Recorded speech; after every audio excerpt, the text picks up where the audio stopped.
Mkuu wa wilaya ya Mpanda Mheshimiwa Jamila Yusuf Kimaro ametembelea mradi wa ujenzi wa daraja katika kata ya Nsimbo eneo la Mwankuru unaotekelezwa kwa gharama ya shilingi bilioni 3.4. Ziara hiyo imelenga kukagua maendeleo ya mradi pamoja na kujiridhisha na kasi ya utekelezaji wake. Mradi huo kwa sasa umefikia 80% za utekelezaji, hatua inayotoa matumaini makubwa kwa wananchi wanaotegemea daraja hilo. Daraja hili linapojengwa linatarajiwa kuwa kiungo muhimu katika kurahisisha usafiri na shughuli za kiuchumi kwa wananchi wa Mwankuru na maeneo jirani. Kwa maana nyingine, daraja hili si zege na chuma, bali ni daraja la matumaini, fursa na maendeleo kwa jamii. Ukiunganisha njia, unaunganisha watu, na ukiunganisha watu, unaunganisha maendeleo. Niaba ya wananchi wa wilaya Mpanda, tunamshukuru sana Mheshimiwa Rais kwa kutuletea fedha bilioni 3.4 kwa ajili ya ujenzi wa daraja hili ambalo tumeliona hapa, na sasa hivi tumeona ujenzi unaendelea vizuri, ujenzi una 80%. Matarajio yetu ni kwamba kabla ya kuanza kwa msimu wa mvua tayari wananchi watakuwa wanatumia daraja hili, watavuka bila wasiwasi. Lakini hata kama kutakuwa kuna mgonjwa anayehitaji kwenda kupata mahitaji katika vituo vya afya, lakini pia kuna shughuli za kiuchumi, halmashauri hizi mbili, kwa maana hizi kata mbili ni kata zinazobeba uchumi kwa kiasi kikubwa sana katika wilaya yetu ya Mpanda.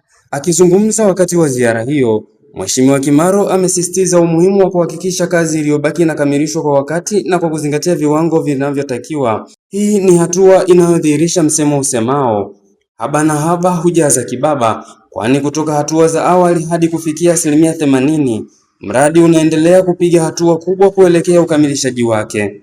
Kwa wananchi wa Mwankuru na Nsimbo kwa ujumla, kukamilika kwa daraja hili kutakuwa kama kufungua ukurasa mpya wa maendeleo.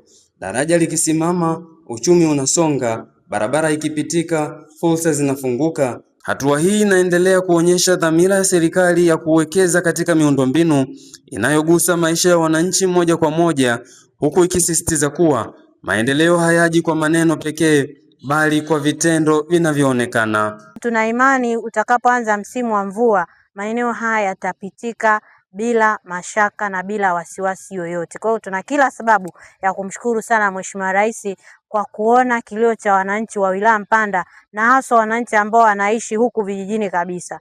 Na hii ndio maana tumekuwa tukisema kwamba Mheshimiwa Rais amekuwa hana ubaguzi na wananchi wake.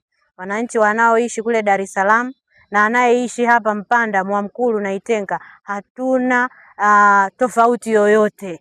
Kama ni mahitaji, wote tunaletewa mahitaji ya kufanana. Sio kitu rahisi kukuta daraja kama hili lenye thamani ya shilingi bilioni 3.4 ulikuta liko maeneo ya kijijini kama huko ambako tumelikuta. Sio kitu rahisi kabisa. Kwa hiyo tuna kila sababu ya kumshukuru sana Mheshimiwa Rais, Mheshimiwa Dr. Samia Suluhu Hassan kwa kuendelea kutujali na kuthamini sisi wananchi wake wa wilaya ya Mpanda.